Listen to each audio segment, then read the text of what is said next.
केवल हिरण्यगर्भ नारायणलाई एक आनन्द, उनको शयनन्द पुर्याउँदा श्वेतदेव विष्णुलाई एक आनन्द, उनको शयनन्द पुर्याउँदा नित्य गोलोक राधा कृष्णलाई एक आनन्द, उनको शयनन्द सबलिक ब्रह्मलाई एक आनन्द, सबलिकलाई शय हुँदा केवल ब्रह्मलाई एक आनन्द, केवल ब्रह्मको शयनन्द सत्स्वरूप ब्रह्मको एक आनन्द, सत्स्वरूपको शयानन्द हुँदा अक्षर ब्रह्मको एक आनन्द, अक्षरको शयानन्द पुर्याउँदा पारिवाटिको आनन्दमा चाहिँ गन्न सक्ने ठाउँ नरहेर ब्रह्मानन्द, ब्रह्मानन्द, दिव्यानन्द, सच्चिदानन्द, अनन्तानन्द, अखण्डानन्द, अद्वैतानन्द, महानन्द, परमानन्द। सदा आनन्द मङ्गलमय रहिए, सदा आनन्द, सदा आनन्द मङ्गलमय रहिए, सदा आनन्द मङ्गलमय रहिए। माँ प्रसाद और चरणामृत,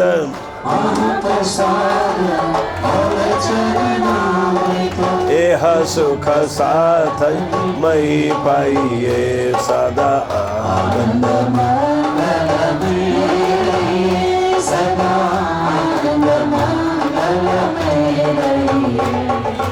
ईसक सुराई प्रेम का प्याला, ईसक सुराई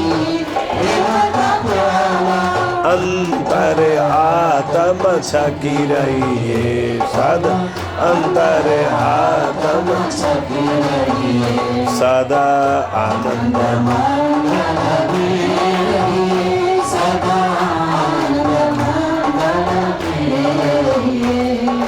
तन सोहे आत्म रात दिन जागे, तन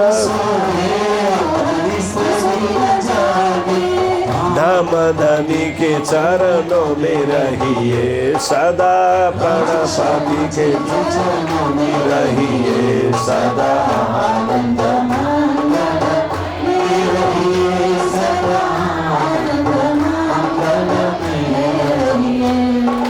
अष्ट प्रहर दिन 64 घड़िया,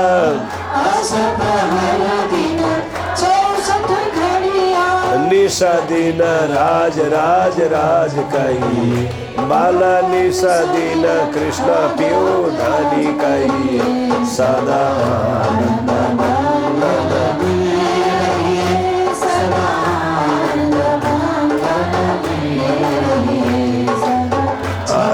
साल भजे धाम धनी जी को, महाराजा भजे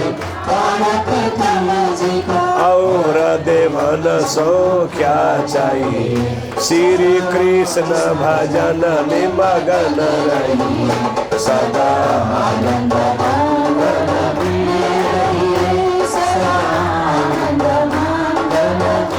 रहिए, सदा आनंद।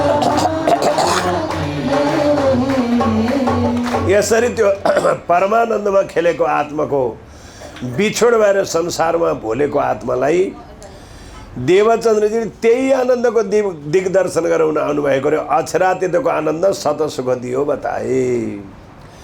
सद्गुरुले अक्षरातीतको सत्य सुखको आनन्द ल्याएर बताइदिनु भयो र अरू के बताइदिनु भयो?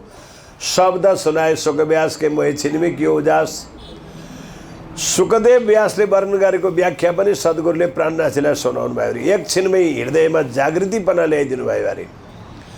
उपनिषद अर्थ वेदको गुज्ज क्यू प्रकाश, उपनिषदभित्र रहेको गोप्य ज्ञान, वेदभित्र रहेको गोप्य ज्ञान देवचन्द्र महाराजले प्राणनाथजीलाई छर्लङ्ग हुने गरी बताइदिनु भयो अरे।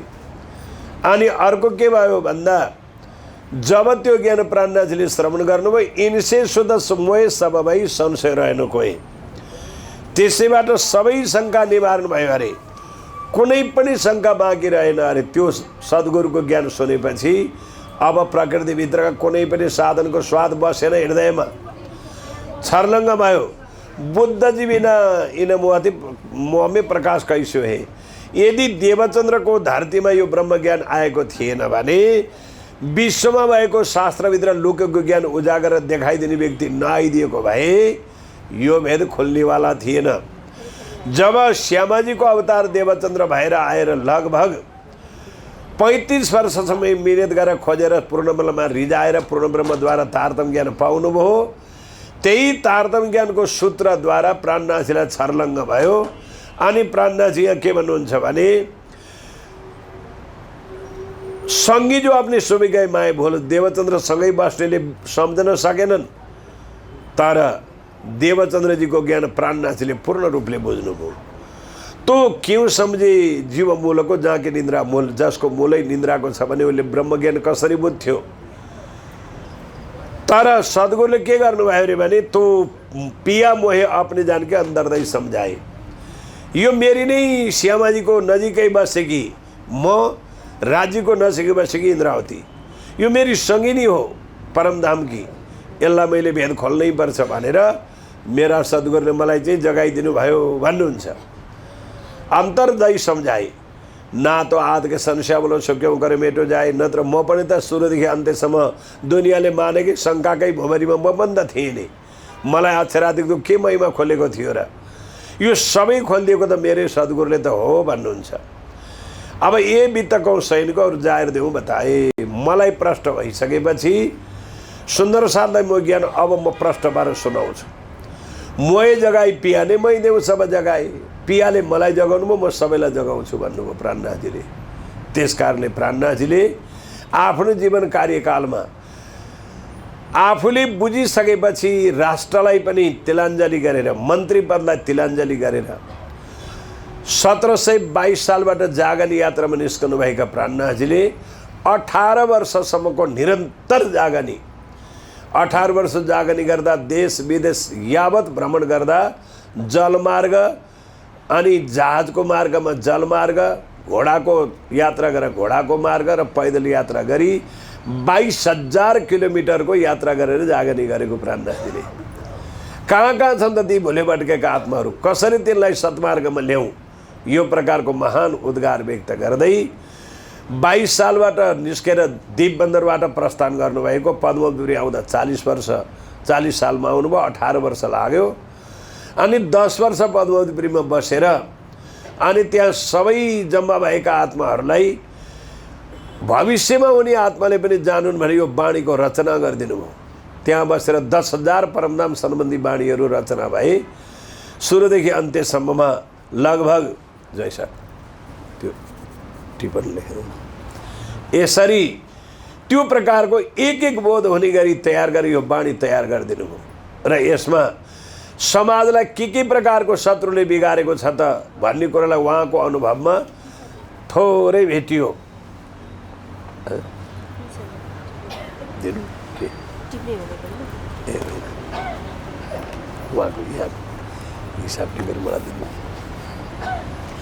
यहाँ के हो त भने श्री प्राणनाथजीले संसारभरिका व्यक्तिको शत्रु के रहेछ भनेर पत्ता लगाउनु भयो भने दुर्गुण, दुर्व्यसन, दुर्भक्ष्य, दुराचार, दुष्कर्म, यो सबै मानिसका शत्रु रहेछ भन्ने कुरो जानेर महान दुर्व्यसनीहरूलाई सत्मार्गमा ल्याउने काम उहाँले 5 वटा सूत्रद्वारा समाजलाई सत्मार्गमा ल्याउनु भयो।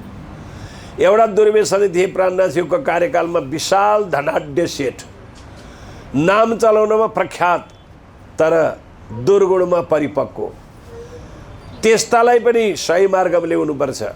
यहाँ 5वां भागमा एउटा चौपाई आउँछ, भोले राह बतावही तायो त बडा स्वभाव। बाटो भोलेकालाई बाटोमा ल्याउनु चाहिँ सही कर्म हो। बाटो हिँडेर नबिराएकालाई भनिरहनु आवश्यक होइन, त हिँडिहालेकै छ। बाटो भोलेर अन्त गएको व्यक्तिलाई सही बाटोमा ल्याउनु चाहिँ धर्म हो। धर्मको नीतिमा लागेको व्यक्तिलाई सम्झाउनु आवश्यक होइन। मानिस हो तर धर्मबाट विमुख छ, आचरणबाट विमुख छ, दुष्कर्ममा व्यापक छ भने त्यसलाई सत्मार्गमा ल्याउनु चाहिँ परम धर्म हो भन्ने उहाँको सिद्धान्त हो। र त्यो सेठलाई पिउना तमाखु छोड दो, माछ मछली सब, शराब सब कै पर्दा र नचोरी कब, यति सूत्रबाट सम्झाएको।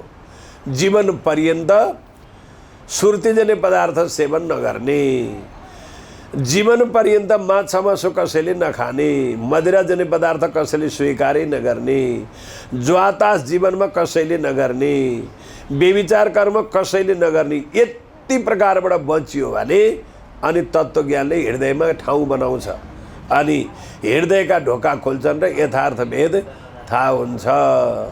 यहाँ यता हेर्नु दिदी, ऊ माथिको फोटो छेकिन्छ। र यसरी त्यो दुर्गुण व्यक्तिका लागि होइन, समाजको लागि, विश्वको लागि, हाम्रो देशमा पनि मैले 53 सालमा एउटा नेपाल रेडियोबाट दिएको डाटा सुनेको थिएँ। म ज्ञान विज्ञान कार्यक्रम सुन्थेँ, रेडियो बोकेर हिँड्थेँ, सिन्धुपाल्चोक जिल्लामा कथा गर्दै थिएँ। नेपाल गरिब भएको कारण भनेर हेडिङ दिएको पछि सुन्न मन लाग्यो। विश्वभरिमा सबभन्दा गरिब नेपाल मात्रै छ भनेर त्योभन्दा चासो लाग्यो। अनि चासो लाग्दा के थाहा पाइयो भने नेपालमा 53 सालमा जम्मा 4वटा सिगरेट फ्याक्ट्री चल्दो रहेछ नेपालमा त्यतिखेर। जनकपुर, उदयपुर, सिमारा र हेटौडा। यसरी हेटौडाबाट गोल्डफ्याक नाम गरेको चुरोट चल्दो रहेछ, सिमारामा सूर्य टोबाको, अनि जनकपुरमा जनकपुर चुरोट कारखाना, उदयपुरमा। अनि एक वर्षमा 53 सालमा एक वर्षमा चुरोट कति उत्पादन हुँदो रहेछ भन्दा 1 करोड खिली चुरोट नेपालमा उत्पादन हुँदो रहेछ। 1 करोड खिली, 100 लाख खिली। सुकादेखि 20 रुपियाँसम्मको त्यो बेलामा सिगरेटको दाम, 1 सुकादेखि 20 रुपियाँसम्म। अनि त्यो सिगरेट बेग्लै भयो। अनि तराईतिर बिडी ज्यादा चल्छ, अनि खैनी चल्छ। अनि गएर यता पहाडी क्षेत्रतिर तमाकु चल्छ, सुर्तीबाट बनेको। एक वर्षमा नेपालीले 53 सालमा लगभग 1 अर्ब बराबरको सुर्ती 10 अर्ब बराबरको सुर्तीजन्य पदार्थ सेवन गर्दो रहेछ। 10 अर्ब रुपियाँको नेपालीले, रेडियोले दिएको डाटा। अनि भक्तपुर, ललितपुर र काठमाडौँ 3 जिल्लामा 2.5 लाख राँगा भैँसी, 10 लाख खसी बोका भेडा च्याङ्ग्रा, 15 लाख हाँस कुखुरा परेवा एक वर्षमा यो 3 जिल्लामा खाँदा रहेछन् 53 सालमा। राष्ट्रभरि मिलाउँदा 10 अर्ब रुपियाँ बराबरको मासु तरकारीमा युज हुँदो रहेछ नेपालीको। यसै गरी अर्को रक्सीजन्य पदार्थ, जाँड पदार्थ चाहिँ कति खाँदा रहेछन् 53 सालमा नेपालभरिका जनताले भने व्हिस्की, ब्रान्डी, जनीवाकर, स्कच, बियर आदि गरीका सुर्ती रक्सीजन्य पदार्थ, पेय पदार्थ लगभग 7 अर्ब बराबरको मदिराजन्य पदार्थ सेवन गर्दा रहेछन्। 7 अर्ब बराबरको। अनि जाँड एक वर्षमा 4 लाख क्विन्टल जाँड खाँदो रहेछ नेपालीले 53 सालमा। यसको 3 अर्ब रुपियाँ बराबरको डाटा सरकारले दिएको। 10 अर्ब बराबर कति हो? 30 अर्ब भयो। अनि गएर सिनेमा चाहिँ कति हेर्दो रहेछ त्यति? अहिले त मोबाइलमा हेर्न पाइन्छ, अहिले टिभीमा हेर्न पाइन्छ। 53 सालतिर न टिभी प्रशस्त थियो न मोबाइल थियो। सिनेमा हेर्दो रहेछ 10 अर्ब बराबरको सिनेमा मनोरञ्जन कर्म खर्च गर्दो रहेछ नेपालीले। सिनेमाको त 10 पल्ट भन्नुहोस्, अर्थ आफै खुल्छ। छिटो भन्नुहोस् त 10 पल्ट अर्थ खुल्छ आफै। सिनेमा सिनेमा सिनेमा मासिने चिज गतिलो चिज हो र? के मासिने? इज्जत मासिने, धन मासिने, आरोग्य मासिने, सभ्यता मासिने, सबै कुरा मासिने भएर सिनेमा सिनेमा सिने भएको के त्यो। त्यसमा खर्च हुँदा त 10 अर्ब, कति हो? 40 अर्ब। अनि राजस्व असुली हुँदो रहेछ कति भन्दा 20 अर्ब राष्ट्रमा त्यो बेला राजस्व असुली। अनि खर्च चाहिँ राष्ट्रको कति रहेछ त्यो बेलामा भन्दा जम्मा 49 अर्बको राष्ट्रको बजेट। 53 सालमा 49 अर्बको राष्ट्रको बजेट। अनि पार्टीको खर्च, राष्ट्रको खर्च, सेमिनारदेखि लिएर ठुल्ठुला पार्टीमा खर्च गर्दा 7 अर्ब रुपियाँको त सेमिनार खर्च, 50 अर्बको खर्च, अनि 20 अर्बको राजस्व असुली, 27-28 अर्ब त फजुली खर्च नेपालमा रहेछ। अनि पो नेपाल कङ्गाल भएको रहेछ त। कृष्ण प्रणामीको सिद्धान्तले यो सबै मनाइ गर्छ। अनि राष्ट्रको उन्नति हुन्छ कि हुँदैन? सबै मनाइ गर्छ। धुम्रपान मनाइ गर्छ, माछा मासु मदिरा, ज्वाता चोरी सबै मनाइ गर्छ। हो, यो सिद्धान्त प्रणामीका लागि होइन नि, विश्व मानवका लागि, त्यसमा पनि नेपालका लागि त अनिवार्य। अहिले 17 खर्बको बजेट बन्ला, 18 खर्बको दुर्व्यसनमा दुनियाँ डुबिया छ। अनि उन्नति हुन्छ राष्ट्रको? त्यो सिद्धान्त भविष्य देखेर प्राणनाथजीले यो सूत्र बाँध्नु भएको। यसरी समाजलाई कसरी चाहिँ सद्मार्गमा ल्याउने, समाज कसरी निरोगी बन्ने, कसरी आरोग्य बन्ने, एक त मलाई लियो हुन्छ है हजुरहरूले। मैले कथा गरेको 41 वर्ष हो। पुराण बन्न थालेको 50 वर्ष भयो, अहिले 71 वर्षको पुग्न लागे। दिनमा 6 घण्टा बोल्छु, मैले पानी खानु नि पर्दैन, केही नि पर्दैन, म दुर्व्यसन मुक्त छु र मलाई सजिलो छ। यस्तै हुनुपर्ने सबैजना हो। यस प्रकारले पनि धर्म सिद्धान्तले त्यसरी मानिसलाई स्वस्थकर पनि बनाउँछ अनि निरोगी पनि बनाउँछ, अन्त्यमा गरेको पुण्यले सफलता पनि प्राप्त हुन्छ। त्यो सिद्धान्त श्री प्राणनाथजीको हो। यस प्रकारले एउटा प्राणनाथजीको जागनी यात्राको भजन सुनाएर आज हाम्रो मोबीवालाले अन्त धेरै हतार परेर जानुपर्ने छ, 3 बजे छोडिदिनु भन्नुभएको थियो। एउटा भजन सुनाएर यो अलिकति यहाँको डाटा नमुना छ। अर्को हाम्रो वृन्दावनमा मेरो भाइले बच्चैदेखि इन्डिया बसेर ठुलो ठुलो उद्यम गर्नुभएको छ। एउटै व्यक्तिले कुरुक्षेत्रमा 1.5 एकड जमिन लिएर समाजको संस्थाको लागि आफ्नै मिहिनेतले कमाएको, पुराण भनेर कमाएको पैसाले त्यहाँ 1.5 एकड जमिन लिएर त्यहाँ बनाउन लाग्दा अलि सुविधा मिलेन। हरिद्वारमा 2 तलाको बनाएको छ। अनि वृन्दावनमा एउटा साह्रै घटना दुःख लाग्दो सुन्नुभएछ। उहाँले मन्दिरमा बसेको व्यक्तिलाई मन्दिरवालाले निकालिदिएछन्। रातभरि कठ्याङ्ग्रेर बाहिर बसेको भोलिपल्ट देख्दा थरथर कामेको देखेर मनमा दुःख लागेछ। के भयो तपाईँलाई भन्दा बस्न दिने, निकालिदिए, जाने ठाउँ छैन, कहाँ जाउँ। त्यसमा अब म संस्था बनाउँछु भनेर अनि त्यहाँ विशाल ठुलो जमिन, एउटा करोडौँ रुपियाँको लागतमा जमिन किनेर अनि मोहन मुकुन्द धाम नाम राखेर 40 कोठाको एउटा ठुलो संस्था बनाउन लागेको हाम्रो भाइले 10 कोठाको बनेर कम्पाउन्ड भइसकेको छ। त्यसभन्दा माथि अब 30 कोठाको बनाउनु पर्ने छ र हामीले यहाँबाट पनि 6-7 लाख रुपियाँ अहिले पठाइसकेका छौँ चन्दा तहसिल गरेर। एउटा चाहिँ फ्ल्याट 10 कोठाको चाहिँ नेपाली धर्मशाला बनोस् अनि त्यहाँ शिलालेख राखियोस् अनि निःशुल्क राख्ने, नेपालीहरूलाई बस्न खान सुविधा बसन्जेल दिने अनि जाँदा छोडेर जाँदा केही दिए स्वीकार गर्ने, मागेर नलिने भन्ने विषयमा सेवाको कदम उठाएको छ। त्यसमा अहिले सिन्धुपाल्चोक जिल्लाबाट केही रकम उठेर यहाँ आएको छ। यहाँ रसिद बन्दैछ। केही रकम हिजो अस्ति यहाँ उठेको छ। करिब 7 लाख जति चाहिँ पुर्याइसकियो। अब करिब जो 6 लाख रुपियाँ आइसीमा एउटा एटेच सहितको कोठा बन्ने भन्ने त्यहाँको निर्णय छ र 10वटा कोठा चाहिँ नेपालीको तर्फबाट बनाउने अठोटको एउटा सङ्कल्प गरिएको छ। र हामीले वचन मात्रै मैले दिएको छु, गर्ने त सबै समाजले हो। 6 लाख रुपियाँ 7 लाख त्यसमा उठाएर पठाइसकिएको छ। त्यसमा पनि होस्टाइस गर्न सक्नुहुन्छ। र यसरी यही आश्रमको पनि उन्नति प्रगति र आफ्नै तिथिमा कार्य चलोस् भनेर आज एकजना कुन्ती दिदीले 51,000 रुपियाँ अक्षयको साझ राख्नु भएको छ यो मन्दिर गौरी संस्थाको लागि। र यसै गरी यहाँ यो एउटा भजन सुनाएर यो म सुनाउँछु प्राणनाथजीको जागनी यात्राको भजन।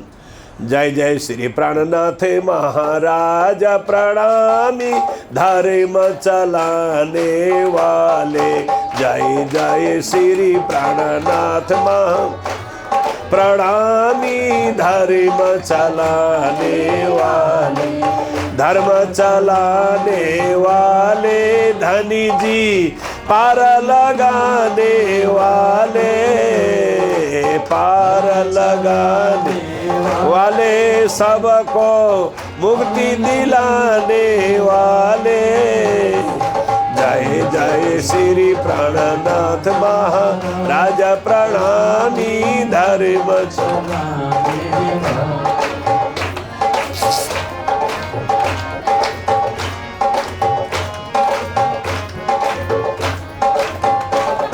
सब पर परम धाम सुख सार, जिसका आदि अंत नहीं पार। सब पर परम धाम सुख सार, जिसका आदि अंत नहीं पार। तिसका किया आप निरवार, अबे गत गत दर्शाने वाले। तिसका किया आप निरवार, अबे गत गत दर्शाने वाले। जय जय श्री प्राणनाथ महाराज प्रणामी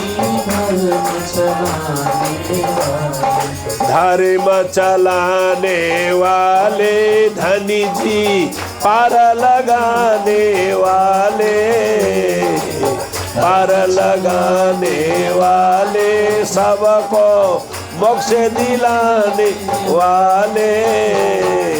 जय जय श्री प्राणनाथ महाराज प्रणामी धर्म चलाने वाले।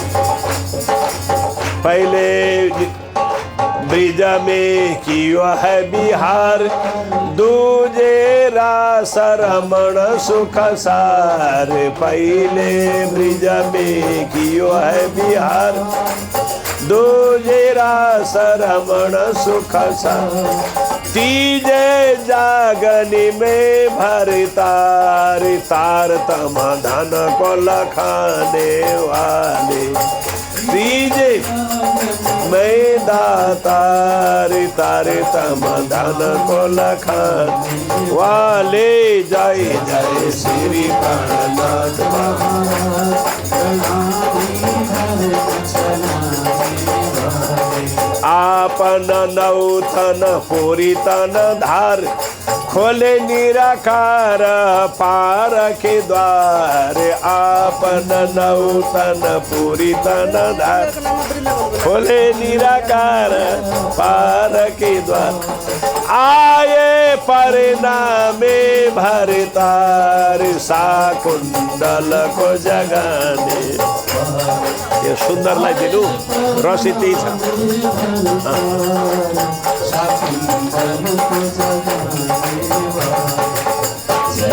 श्री प्राणनाथ महाराज प्रणाम।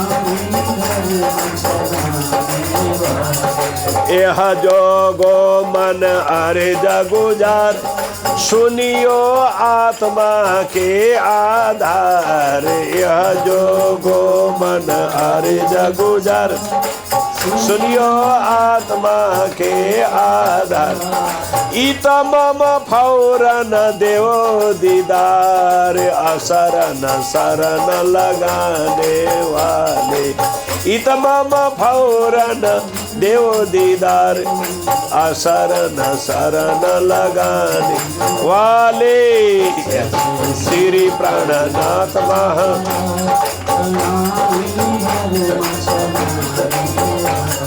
धर्म चलाने वाले, धनी जी पार लगाने वाले। पार लगाने वाले, सबको मोक्ष दिलाने वाले।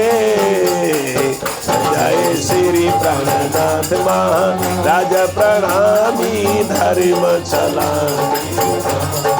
जय जय श्री प्राणनाथ महाराज प्रणामी धर्म चलाने वाले। धर्म चलाने वाले, मोक्ष दिलाने वाले।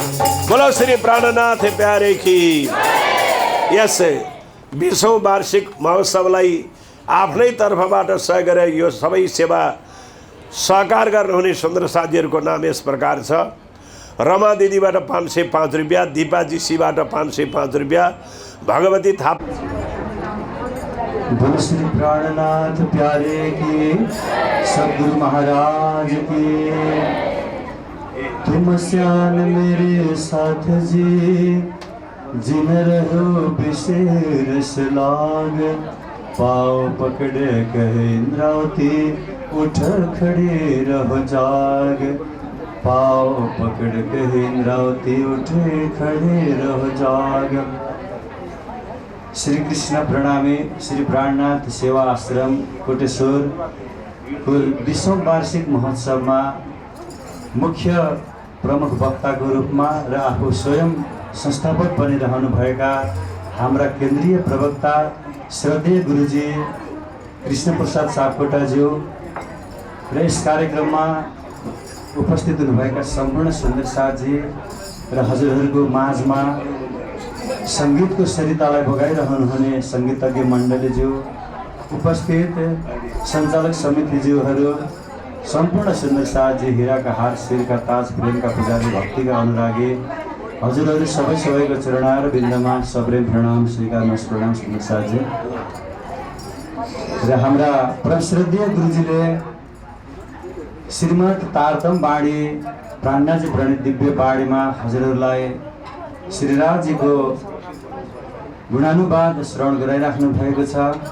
यस त बाणी मत के ल्याउ जोइन कुसार, सारा बाणीको सार हजुरहरूलाई पक्राइराख्नु भएको छ। कति मिठा मिठा दृष्टान्त प्रसङ्ग शास्त्रीय दृष्टान्तद्वारा हजुरहरूलाई स्नान गराइराख्नु भएको छ। र आज यस वार्षिक महोत्सवको 6औँ दिनमा यहाँ उपस्थित हुने मेरो पनि मौका मिलेको छ र म आफैमा म गौरवशाली ठान्दछु। र हजुरहरूलाई एउटा सानो भजन जहाँ सद्गुरु महाराजजीको गुणानुवाद हामीले सुनिरहेका छौँ। आज पनि सद्गुरुको विषयमा परम श्रद्धेय गुरुजीले चर्चा परिचर्चा गरिराख्नु भएको छ र यति राम्रो प्लाटफर्म सद्गुरुजीले हामीलाई नल्याइदिनु भएको भए आज हाम्रो कस्तो विचलित अवस्था हुने थियो होला। उनै सद्गुरुको चरणमा हामी सम्पूर्ण सुन्दर साथीहरू हाम्रो शिर झुकाएर उहाँमै नमन गर्दैछौँ र हाम्रो प्रणामी धर्ममा सुन्दर साथीको कस्तो भूमिका हुनुपर्दछ, कस्तो विषम परिस्थितिमा कसरी डट्नु पर्दछ भन्ने विषयको शब्द भाव म हजुरलाई सुनाउनेछु। त्यो पछाडि बाँसुरीको एउटा धुन पनि सुनाउनेछु। गुरु श्री कृष्ण कन्हैया लालको, प्राणनाथ प्यारेको। र हजुरहरूले यस भजनमा नृत्य गर्न पनि सक्नुहुन्छ, तर शान्त वातावरणमा रहिदिनु होला।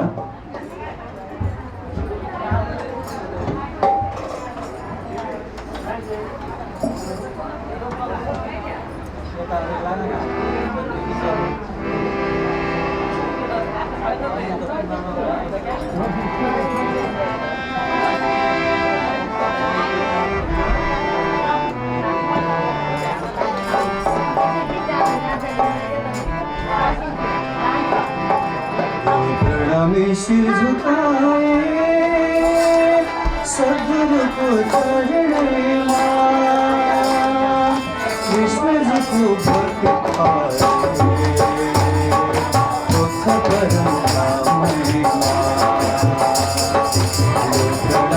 शिर झुकाए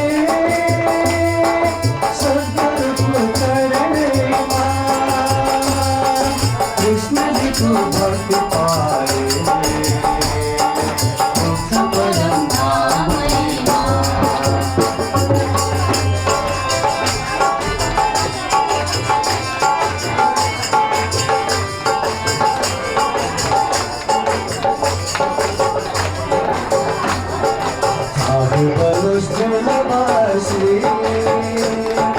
सत्य धर्म त्याग देना,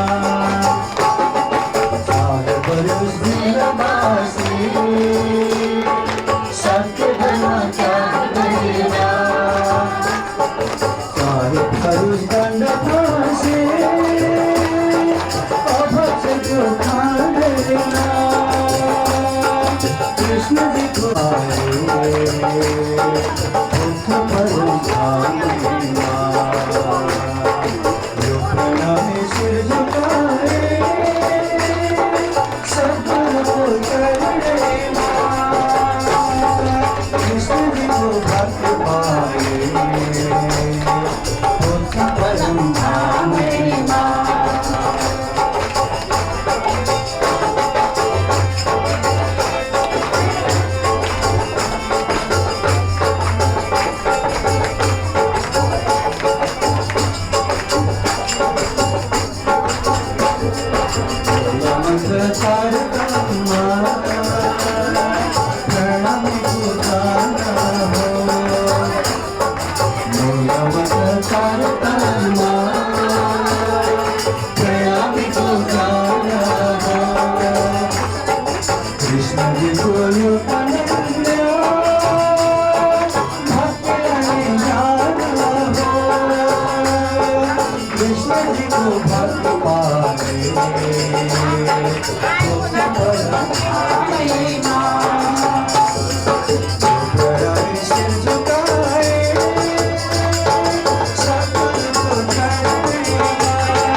बोलो श्री सद्गुरु महाराज।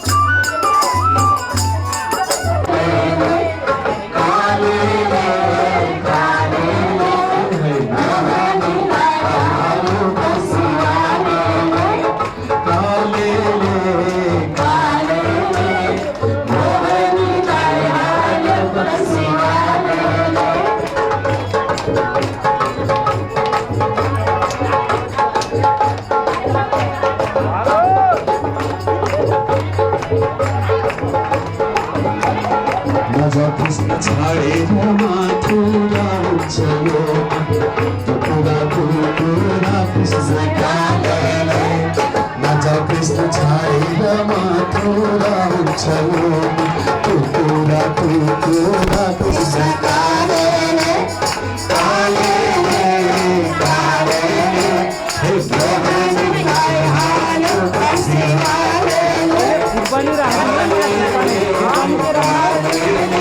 गुरबानी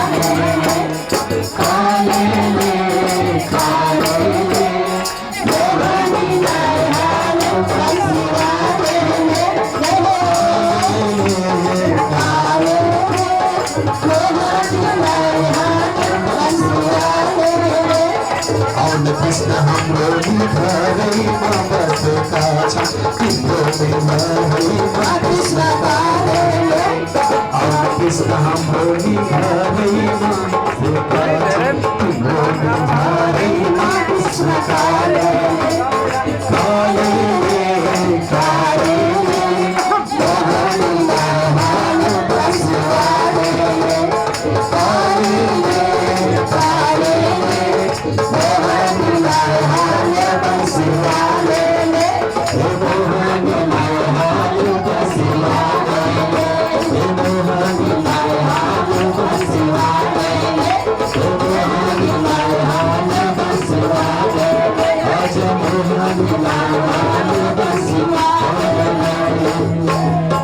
कृष्ण कन्हैया लाल की। हम आरती करो।